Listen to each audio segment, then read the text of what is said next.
Welcome to DMV Spotlight on ESPN 630, the sports capital, where we shine a light on local stories from D.C., Maryland, and Virginia to inform, enlighten, and inspire you from local organizations. I'm Barbara Britt.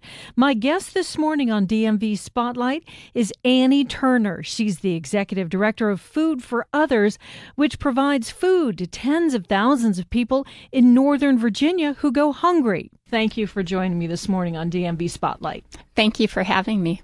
So, Annie, that is a staggering statistic that there's tens of thousands of people and I know in Maryland and D.C. as well, but today we're focusing on Northern Virginia.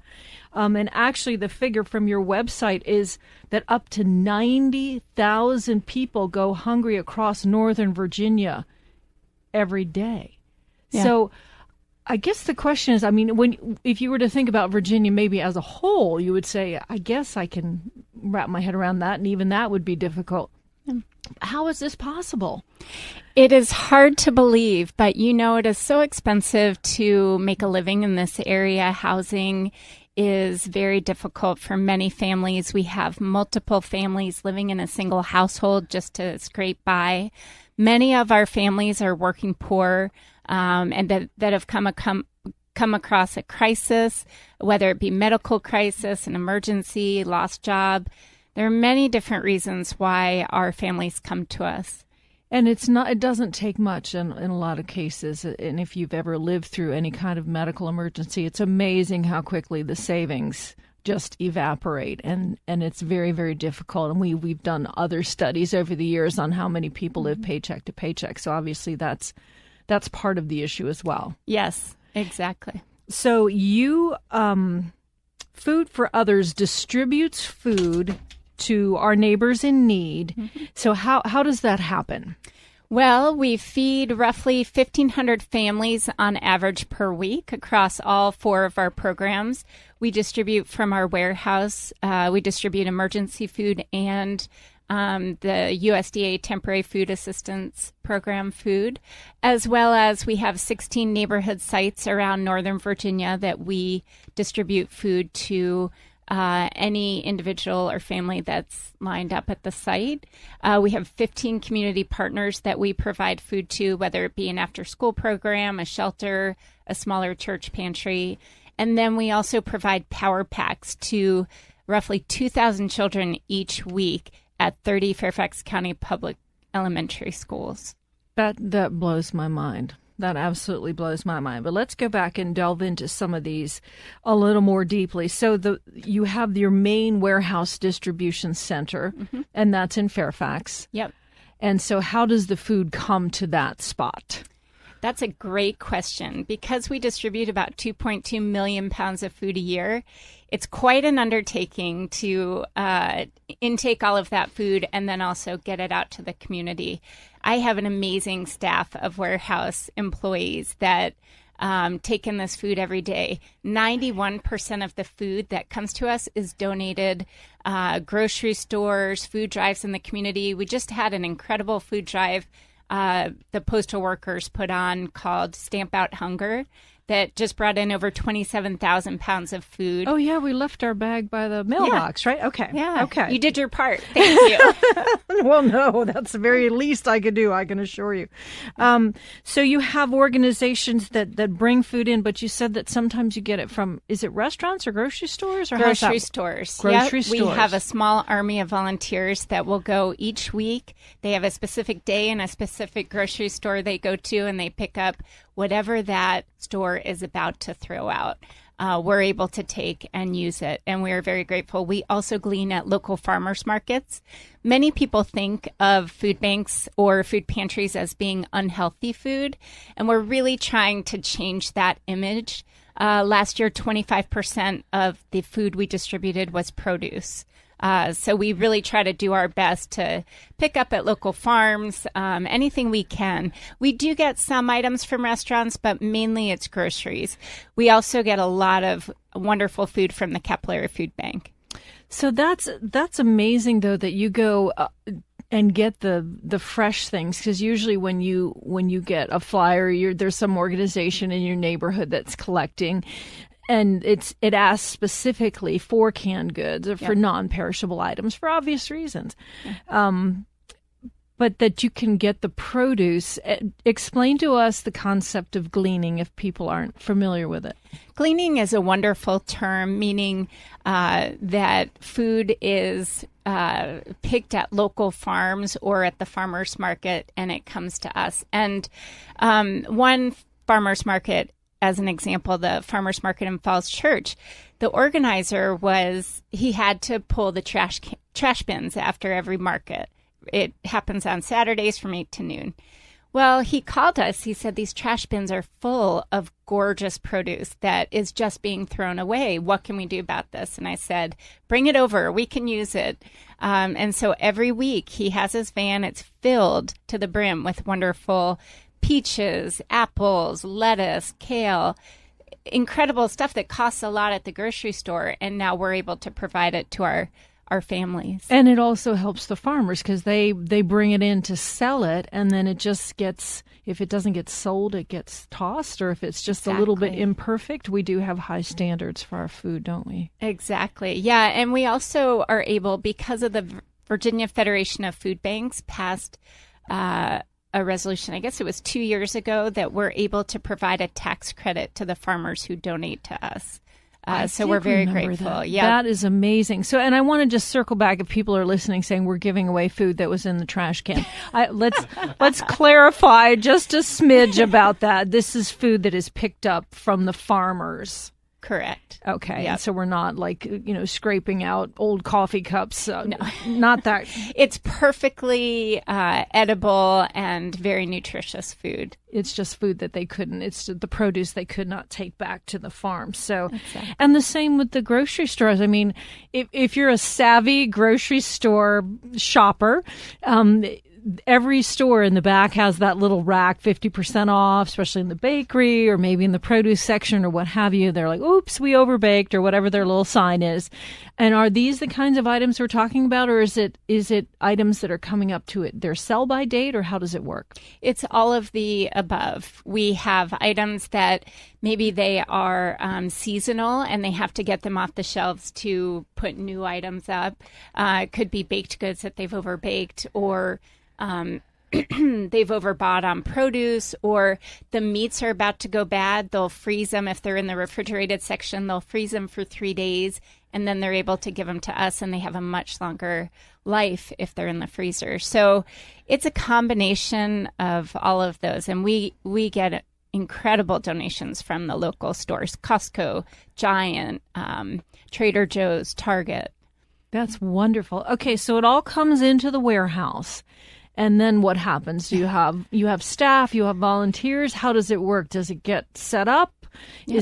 Is it set up like a grocery store, or is it set up for people to come in, or is the stuff already pulled for the people in need? That's a great question. So as I mentioned, we have 4 ways we distribute food. So once the food is brought into the warehouse, everything has to be weighed. Once it's weighed, then our warehouse staff determines which program it should go to.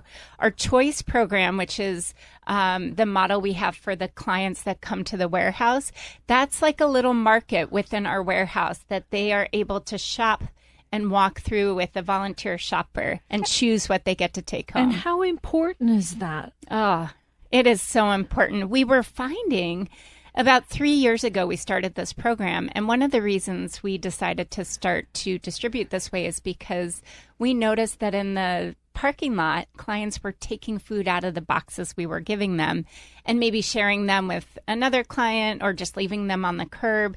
And we realized that, you know what, we don't want to create food waste ourselves, and we want to provide a more dignified experience for our clients who quite often aren't able to choose many things in their lives, considering the situation that they're in. And so this has really led to more dignity for our clients and reduced food waste for us. We're able to split things up by dietary restrictions or religious beliefs. Food is so personal. Yep. And experiential, and just yourself as you go through the grocery and you think about what you're going to be making for your family for the week, or for yourself or whoever, that there are certain things that you prefer, but then as you mentioned, there's also things that maybe if you have a food allergy, a lot of people have sensitivities. A lot of people have sensitivities to food at this point. So is that something that's taken into consideration? Yeah. Yeah. By them being able to choose, they can choose. And we base what they are able to take home on the My Plate. So we want to make sure they're getting a full, rounded out amount of food that includes the grains and the proteins and the produce and the fruit. And just remind people the My Plate is the picture, I guess it's the USDA that puts it out? Correct. It's the old food pyramid. It's the new food pyramid. And they took the elements of the food pyramid and they put it on like a dinner plate so that you can have a visual of what it's meant to look like. I'm speaking today on DMV Spotlight with Annie Turner, Executive Director of Food for Others, providing food to thousands who are going hungry right in Northern Virginia. And you have many areas where you are collecting and distributing food. Talk to me about the program, the Power Pack program that goes to school children. This, again, is one of these times when you're sitting here going, it's 2019, and we have children in our schools who have not had breakfast. And we're aware there are a lot of schools in the area that do provide meals. But this is a little different than that, isn't it? Yes. So about 10 years ago, we realized we had started getting phone calls from principals and teachers, guidance counselors on Monday morning. And they were saying, this family is not getting enough food to eat because their child is coming in and they're not able to concentrate. And they realized it was because they weren't getting enough food over the weekend. Many of these children receive free and reduced meals throughout the week. And then on the weekend, there just isn't enough food to go around in the household. And so it was really affecting their study habits and their behaviors when they arrived at school on Monday morning. So after a few years of looking at different models, we decided to start our P3 program. It's our Power Pack program, where we provide weekend food for the children each Friday. We work with 30 different Fairfax County Public Schools to make this happen. And each school has a different number that they need. Some might think it's proportional to the free and reduced rate, when it's not necessarily. Some schools with a low free and reduced rate still have a certain number of children in need, and so we provide those as well. So it's 2 breakfasts, 2 lunches, 2 dinners, a milk, a juice, and a couple of snacks that we provide. And how do you do that in a way, because I know this was a concern, to respect the student, so that the student, can you send Freddie down for his free lunch? How do you protect the child and their dignity in school when this is distributed, or is it up to the school? That is so important, and we do leave that up to the school.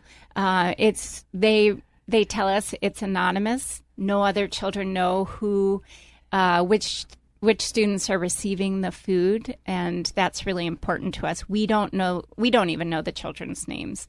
We just know how many they need, and they get discreetly distributed on a Friday afternoon to the children. So give us an example. You mentioned there was some juice and some other snacks in there, but what kinds of things would be in there for a breakfast or a lunch?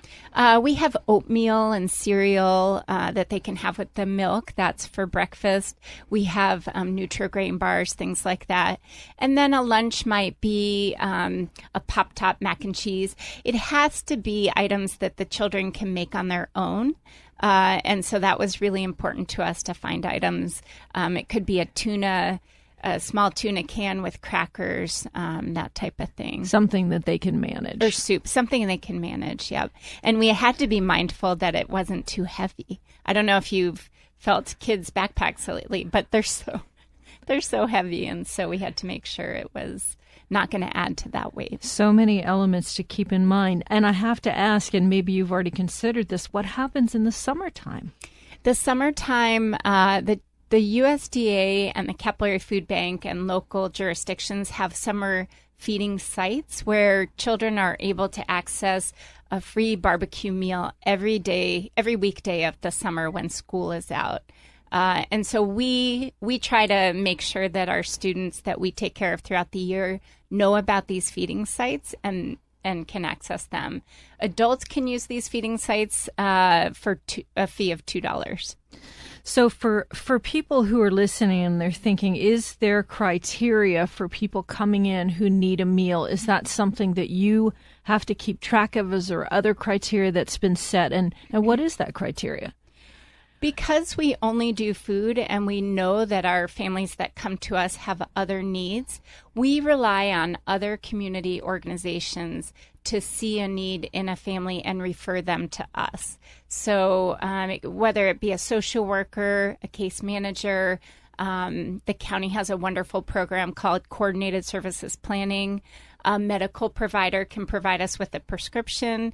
There are many different ways in the community that families can be referred to us. So is anyone standing in there at the door saying, you can come in, you cannot? No, not at all. And the USDA food that we provide also at the warehouse, that's based on income guidelines. And so what help us out with that? What does that mean? If you fall within a certain percentage of the poverty level, you are able to receive food through this program. And they have certain food that you receive, a packet of food? No, it's food in bulk. It's a commodities program through the USDA. And so that's separate from our emergency program where they're able to shop. So when they come, they can receive both if they qualify. I see. Okay. And then you mentioned that there is almost I was reading on your website, there's actually a food pharmacy, which sounds really intriguing and unusual. What is that and how does that work? We call ourselves a food pharmacy because we realized that there are over 60,000 food insecure individuals in Fairfax County alone, and we serve all of Northern Virginia. And we realized we're only serving about 30,000 individuals. We wanted to reach out and try to make our families understand it's safe to come to us. And what better place than your pediatrician who is advising you on how best to keep your children healthy. And so when we started thinking about this, at the same time, the AAP put out a toolbox for screening for food insecurity. And that really advises pediatricians on there are 2 identifier questions that pediatricians can ask to assess whether or not the family is food insecure. And if they are, if they meet the conditions, then that provider is able to write a prescription so the family can come directly to us and receive food. That is amazing. That's absolutely amazing because it does cover a child who's not getting enough nutrition, is not developing properly, isn't able to study, as you mentioned, properly, as the teachers well know. Yeah. And then obviously the food insecurity in the family creates so much stress, and we know stress is not our friend. So that's an amazing program, and that circle of cooperation that's happening with the pediatricians. Have you gotten good response from that? Oh, yeah. We've distributed over 10,000 pounds of food alone to local families that have come to us through their pediatrician. And again, it helps make people who are food insecure aware of your program, and then just makes a way for them to get there without having to, I don't even know the word. I think it erases the stigma. If my doctor told me, here's a prescription, this will help you, I would go and fill it. And so I think this is just one more way to get those families to feel comfortable coming to us. Not everybody, I can't think of anyone who enjoys walking through the door of a food pantry saying they need help. And so this is just one more way we can take that stigma away. And make the door open even wider. I'm speaking this morning with Annie Turner. She's the executive director of Food for Others. Talk to us about the larger issue of food waste. I think any person who has a refrigerator in the United States can relate to this in some fashion. You fill up from the grocery store and you put stuff in there, and then you open it a few days later. You're like, oh, that needs to go. Yeah. And you realize it obviously just from being a good steward of your own resources, but also just it bothers you. You can hear your mom saying, why are you throwing that away? So talk to us about how you address those issues, the larger issues of food waste, even in just for the people who are not necessarily coming in, but just in a general sense. So over 100 billion pounds of food is wasted annually in the United States. That is a huge impact on our environment, on the food system in general. And so we're trying to do our part to reduce food waste. Our part involves taking perfectly good food from grocery stores or markets that we can then redistribute and provide it to our clients. Providing food that is over the best by date. I think educating our clients on what they can and can't eat is so important. If you went by just the expiration date or the best by date, we would be getting rid of a lot of food that is still very good and very healthy. And the best by date, a lot of times, I'm not a food expert at all, is really just that. It's at its peak, but that certainly doesn't mean that the one day after that it needs to be tossed. Exactly. Canned goods can stay up to 3 years past their expiration date. Yeah, that's good. I'm going to tell my niece, so the next time she comes. Just teasing. So a lot of it is educating the families and our donors that, this stuff is still very good. Last year alone, we were able to save 710,000 pounds of food from being thrown in the trash, and we were able to distribute it to our families. Now, for the average person who's listening this morning and saying, wow, I not necessarily that I want to clean out my pantry, but because you do want to give your best, but if they're listening and thinking, wow, I'd like to contribute, I have enough. I have more than enough to eat. And there are there are families in my community that do not. And that troubles my heart.